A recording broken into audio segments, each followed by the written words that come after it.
që mua më duken të rëndësishme. Ju e kujtoni javën kulturore të Izraelit, kur u vendos një flamuri vetëm Izraelit në bulevard, dhe ku ambasadorja e Izraelit bëri dhe një apel publik që patriotët shqiptar nuk do ta godasin flamurin e vendit tim.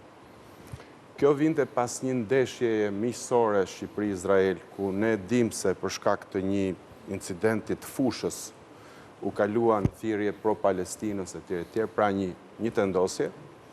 Dhe nëse ne vendosim dhe një kontekst më të gjerë të marrëdhënieve Shqipëri-Iran, që me përzërin e ambasadës, me shpalljen e Iranit, me rezolut parlamenti, shtet që sponsorizon terrorizmin, pra u bashkuam me atë bashkësi të shumë të vogël shtetesh, ku praktikisht janë Shtetet Bashkuara e Izraelit dhe nuk di se Vanuatu a diçka tjetër janë ca ishuj të vegjël, ku ne u vum në skajin e qëndrimit ndaj ishut Marshall. Patjetër, duke u ndar edhe nga qëndrimi i Bashkimit Evropian këtë temë i cili është më i kujdesshëm se qëndrimi jonë.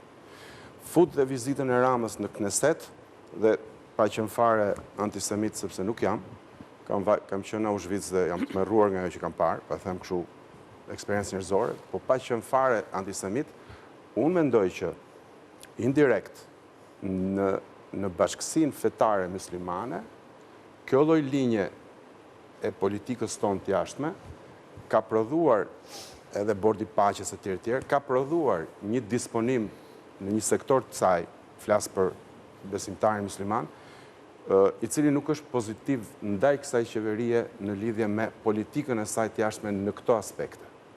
Unë shoh që brenda protestës, se ajo pasqyrohet në rrjet, ka një thirrje ku patriotizmi, antiramizmi, antiqeveritarizmi, po themi, opozitarizmi, përzihet aty këtu me ndjenjat e një islami politik dhe aktiv dhe luftarak.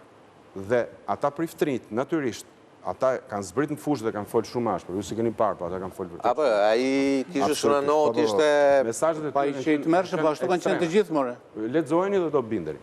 Por, ama, në indin e protestës, unë mendoj që ka një korrent të tillë që politikën tonë të jashtme në këtë segment, në marrëdhënien, ose më mirë them, raport me lindjen e mesme, dhe këtu unë fus pak edhe, besoj unë, edhe humorin e prishur të Turqisë, që na sheh dhe nuk besoj se i pëlqen për marrëdhënie që Erdogani ka me Netanyahu me Izraelin, e dim shumë mirë si është situata.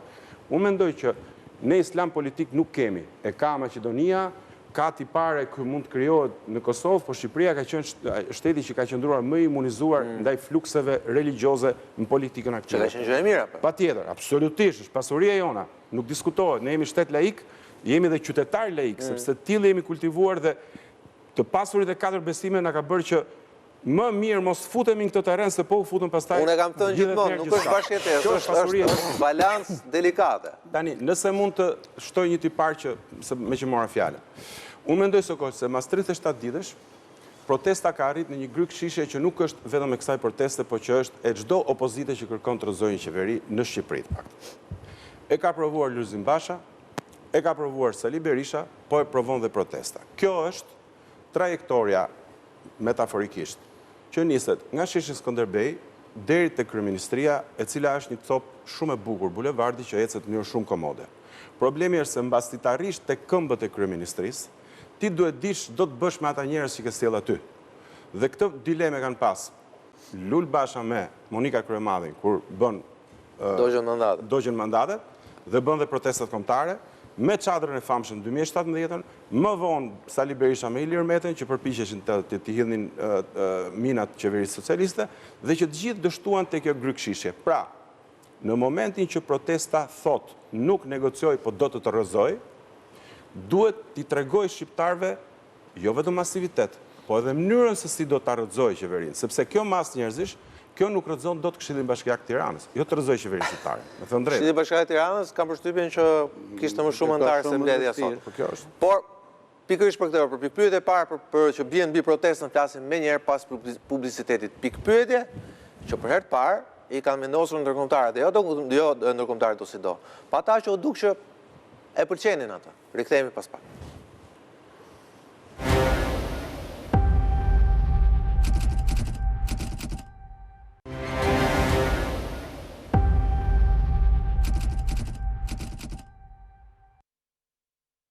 Shuplaka gjermane nuk kurseu as këtë herë veprimet e dhunshme në protestën e bulevardit, të cilat u dënuan nga përfaqësuesi se listë diplomatike të Berlinit në Tiranë, pasi sipas tij bien ndesh me vlerat e Unionit. Any activity by Mbështesim çdo aktivitet të shoqërisë civile që është në përputhje me Bashkimin Evropian, por protestat e dhunshme sigurisht që nuk janë në përputhje me këtë. Çështja se kush ka faj është një diskutim që vazhdon dhe është i mirëpritur, sepse kjo është vlera e Bashkimit Evropian.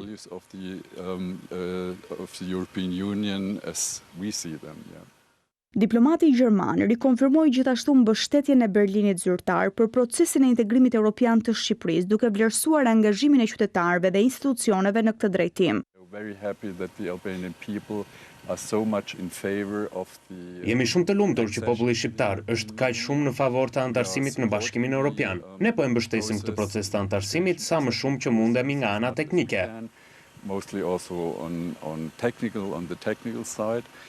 Por gjithashtu, duhet t'u japim merita të gjitha atyre që përpiqen të zbatojnë vlerat e Bashkimit Evropian në përditshmëri, si në administrat, ashtu edhe duke qëndruar për shtetin e së drejtës apo çështje të tjera në procesin e integrimit. Let's say protection of nature, other issues that are dear to the European Union process. Deklaratat e ambasadorit gjerman u bën nga Kolonja, ku mori pjesë të ceremoninë përkujtimore për 83 vjetorin e masakrës së Borovës. Në 1943, në fshatin Borov të Kolonjës, një divizion gjerman kreu një nga masakrat më të rënda ndaj popullsisë civile, duke djegur fshatin e duke vrarë 107 banor të pafajshëm, mes tyre shumë gra e fëmijë.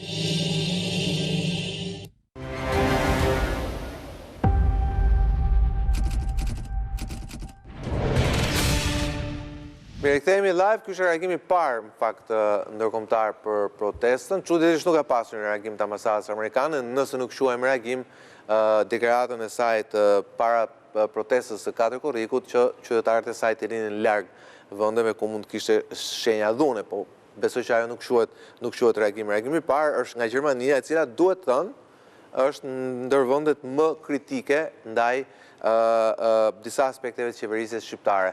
Por letë në kohë na vijnë pamjet e fundit të orës 20:40 nga protesta, nga ekipi pajtim, të ndjekim këto pamje, janë të orës 20:40, pra të 5 minutave më parë, ku shikojmë që tashmë protestuesit janë në numrin e tyre maksimal për ditën e sotme, dhe duhet thënë që është një numër i cili ka qenë i tillë gjatë 2 javëve të fundit, përjashto sigurisht 4 korrikun, një protestë ku pjesëmarrja ishte dukshëm më e madhe se në 2 javët e fundit. Megjithatë, po Porben.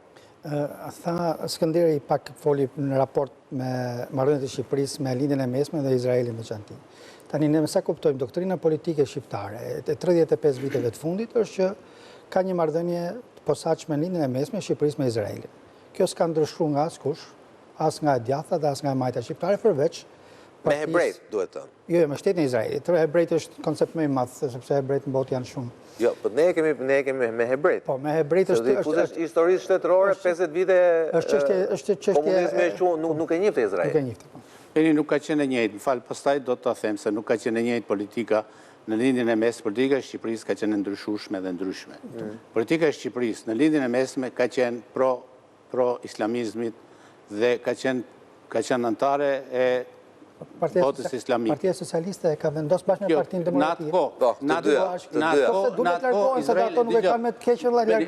atë kohë Izraeli nuk ka folur me ne, ka folur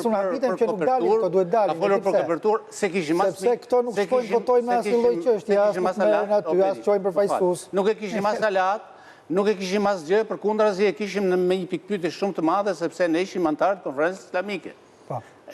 Kishim 90 e ca celula të Al-Qaedës këtu, dhe Al-Qaeda ishte kundër Izraelit. Kishim Bin Ladenin këtu, mik, mysafir të presidentit. Me se dojnë verifiku këto? Po janë të verifikuar, më duke se ka ardhi pa informuar të lutëm. Celulat 98 këtu. Ato i thash Departamenti i Shtetit. I ka deklaruar Departamenti i Shtetit. El Haramel ishte fondacioni më i frikshëm që këtu në Shqipëri e ka dominuar gjithë Shqipërinë. më i frikshëm me Al-Qaeda. Të flas pak për këtë që folë. Sepse ti përmendon se nëse portretizon ti vend islamike as gjë e prodhoi. Më fal, po nuk është ashtu mbase ndihmojmë bisedën, po lësh ka gjë. Katari po e bën. Durrësin po ta bën Emiratet, nuk po ta bën Izraeli. Pra investimet në Shqipëri, po t'i japin vend të gjirit. Dhe në këtë lloj koncepti, politika e jashtme shqiptare, edhe kryeministri, edhe ministria e jashtme, është përzgjedhur me dy shtete. Dhe fetarët musliman apo fetarët e tjerë, po flas për praktikantë tonë, duhet të jenë të qartë kjo gjë. Qofse Netanyahu, pjesa më dërmuese e botës thotë që ka bërë genocid dhe krime lufte, ti mos ke problem të sqarosh që këtë e thotë gjithë komuniteti ndërkombëtar. Në raport Turqi-Izrael... Ka mandat arresti. Po, në raport Turqi-Izrael, Shqipëria le të zgjedhë tani ato e din vetë për politika jone jashtme, duhet zgjedhë në raport me sigurinë kombëtare, unë nuk ndërhyj këto çështje. Por raport me të ne të ngrem qasje që këtu është i vetmi vend në Europë, Shqipëria, që nuk ka pas një akt terrorist. Edhe kjo është krenari për kombin, ndryshe edhe nga rajoni. E dyta, është i vetmi vend në Europë që ka pas numër më pak, se unë jam ekspert i kësaj gjëje, të dërguarve në luftëtarëve në Siri, në raport me numrin e popullsisë. Dhe gjithë kjo është një vlerë kombëtare e kësaj bashkëjetese fetare, këtij virtyti të muslimanëve shqiptar, katolikëve, ortodoksëve, laikëve, agnostikëve, ateistëve shqiptarë të gjitha. Kështu që në raport me vendet islamike, me vendet muslimane, që është Malezia, që është Tigri Aziz, që është Brunei, që është një sultanat më të pasur, që është Indonezia që ka prodhim intelektual shumë të madh. Le ta zgjidhin në politika shqiptare, le të largohen. Të me zorë është le të largohen dhe nga shtetin frankofone, nësë flasin frëngjisht, flet në një nga ne frëngjisht, nuk e di unë. Me fjallësi, Skënderi dhe unë, se unë po. Unë diplome kam mësues i gjuhës frënë. Po them, këto janë organizata ndërkombëtare, Kam bërë frëngjishtë. Diplomë këshuek, e? Në raport në organizatë ndërkombëtare, e vullneti Ministrisë Jashtme, dhe biles unë po them, që vetë izraelitët kanë interes shumë të madh që një vend mik si Shqipëria të jetë pjesë e konferencës islamike. Dhe këtë mund ta pyesë ambasadorën së tri. Edhe unë maj përgjithësi për çfarë them. Sepse Shqipëria mund të jetë një urë shumë e mirë e komunikimit midis lindjes dhe perëndimit. Pra ne ta kthejmë energjinë, edhe Europa vetë e tha... Themi të konferenca islamike, prapë. E tha kryeministri spanjoll, nuk e tha shumë. Jo, kalon Bashkimin Evropian, themi atje. Ja, nuk thot atë, nuk thot atë. To që Shqipëria me pozicionin, se unë për shembull nuk jam me ide pse duhet me zgjedhje midis Turqisë dhe Izraelit, dhimbë të dy. Jo, të dy, po nëse vjen një moment zgjedhje, do zgjedhin, se tani nuk e vëndar. Inshallah, s'vjen ai moment, po them që për sa kohë jemi pse duhet me zgjedh. Unë nuk... Turqinë kemi aleat strategjik, kemi Izrael. Diçka me vlerë i mbahet, sepse ka arritur të krijojë komunikim të jashtëzakonshëm me vend të gjirit, dhe biles unë kam një shkrim për ndërmjetësimin e Shqipërisë, që është një element i artme, do të kalojmë në një nga diskutimet me armikun e klasë, me rrezikun potencial në prodhimin e energjive pozitive. Por çfarë roli mund të luajë Shqipëria këtu? Shqipëria edhe në konferencën e paqes Gazës mund të marrë një rol leadershipi të jashtëzakonshëm. Siç e morëm kur iku rrezu Saddam Husseini në Irak, pati pjesë e shqiptarëve, politikanë shqiptarë kanë qenë dhe guvernator në atë kohë 2006-ën, qenë në këtë Këshin dërgu një pusat që luajnë Ajde Raga më duhet ishë. Jo, ne kemi shënë, se unë kam shënë në Mosul, ne kemi shënë me regjimentin 101, me të parat që janë fut në infanterinë që janë fut në Bagdad.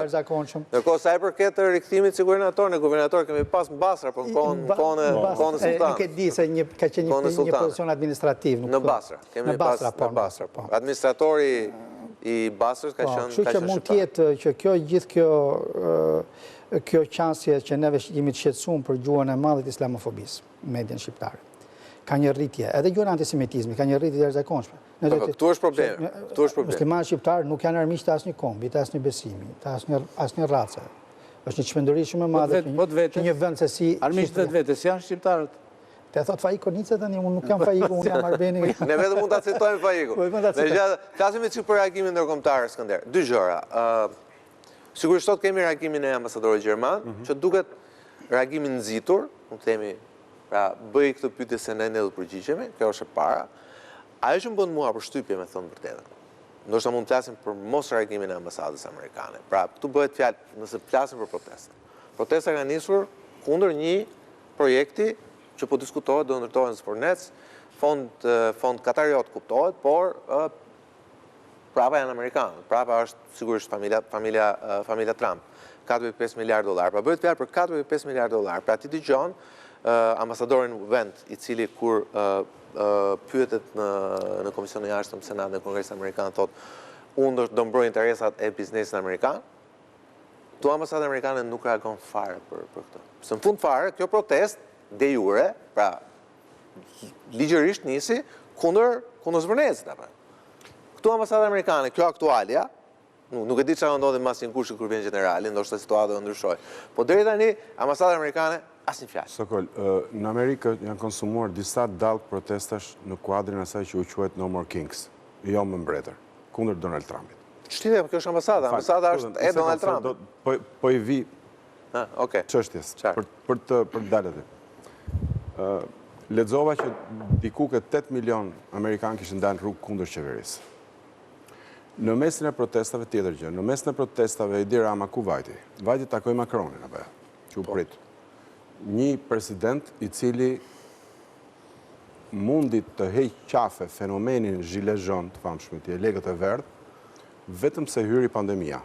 Dhe sërish u pash për shifrat dhe ato protesta masive, shumë milionëshe në rrugët e Francës, me të plagosur dhe me shumë probleme. Dogjën Parisin. Patjetër, dogjën Parisin. Pra, për komunitetin ndërkombëtar, bashkëjetesa e qeverisjeve dhe klasave politike, me të tilla protesta masive në rrugët e qyteteve është një procedurë normale, demokratike. Është një ushtrim demokracie, në sensin që kur populli del dhe ushtron një drejtë bazike që është të protestoj për një çështje që ai e koncepton ose për shumë çështje që ai. Kuptoj çfarë do të thosh, pse për shembull reagoi ambasada gjermane sot? M'fal. E cila duhet thënë natyrisht nuk është për shembull ambasadori duket nuk e fshes simpatinë ambasadori për protestën. Por ama thotë jo këto me dhun. Pse nuk erdhi deklarata ambasadorit gjerman para se të thyeshin makinat e policisë dhe xhamat e komisariatit nr. 3? Po pra.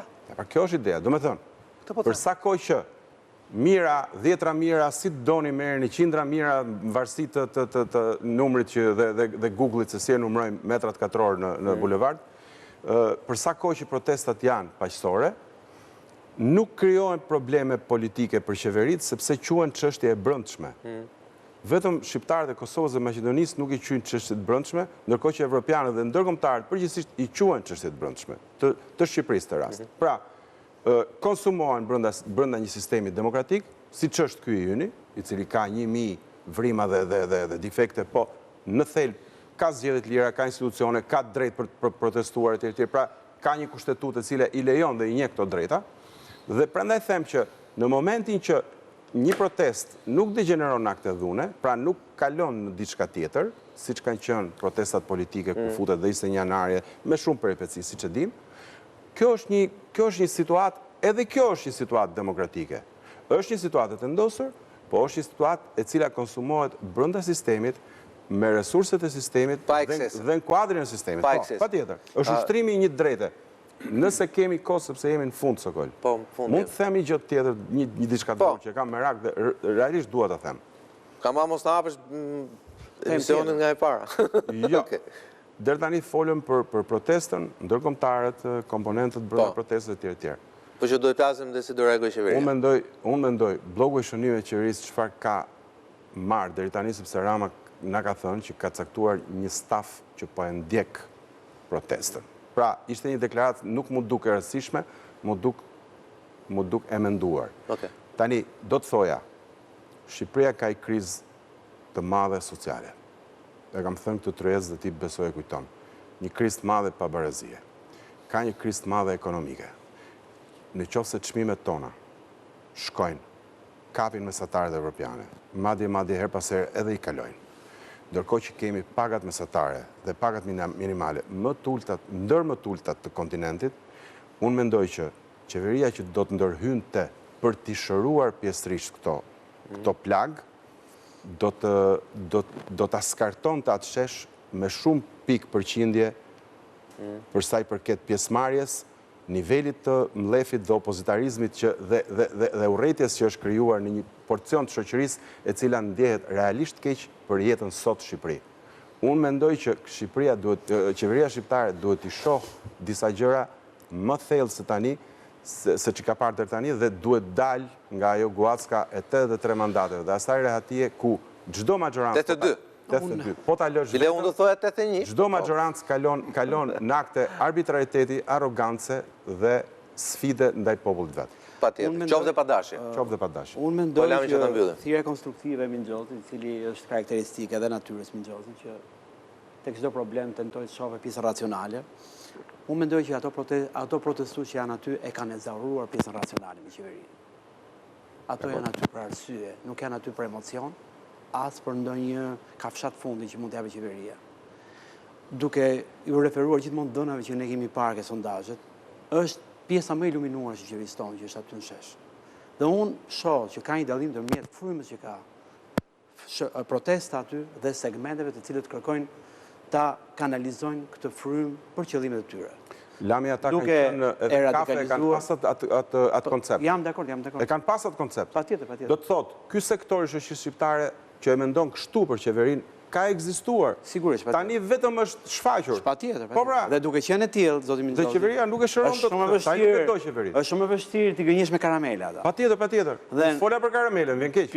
Në këtë pikë ku ka ardhur moment. Tash ti gënjej, u thash marri masa. Patjetër. Kaq. Pra, unë përpoqja që të kuptoj zgjidhjen racionale që ju jepni, që në fakt çdo qeveri e arsyeshme këtë zgjidhje do shikonte. Por gjërat kanë ardhur në atë pikë sa janë ezauruar të gjitha mekanizmat të cilat mund të merren dhe mund ndërmerren në moment të fundit.